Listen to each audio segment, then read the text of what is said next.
I think it's a good feeling when you know you've acquired assets over time, right? So you've acquired assets, home, whether it's just your residential home, your business, additional assets, right? Any assets that you've pretty much accumulated, and you have that desire to pass that over to the next generation.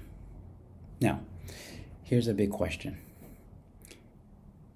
You know you could still do that with life insurance, right? And I know I talk about life insurance a lot, but you know you could do that with life insurance as well. Owning permanent life insurance, at least, is an asset, right? With your home, if you don't pay your mortgage, you lose the home.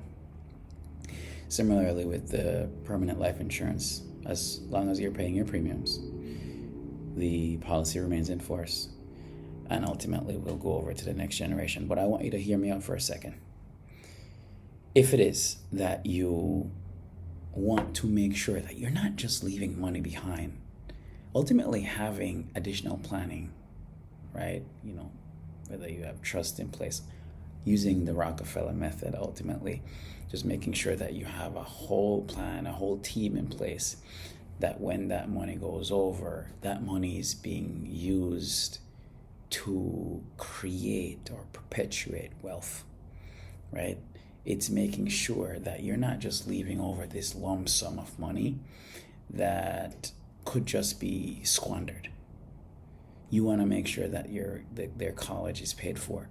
That can be planned for. You want to make sure that you purchased a home. You want to make sure that income is going to be generated and passed over from generation to generation. Plans can be put in place to do that, but the foundation of doing that ultimately can start from life insurance.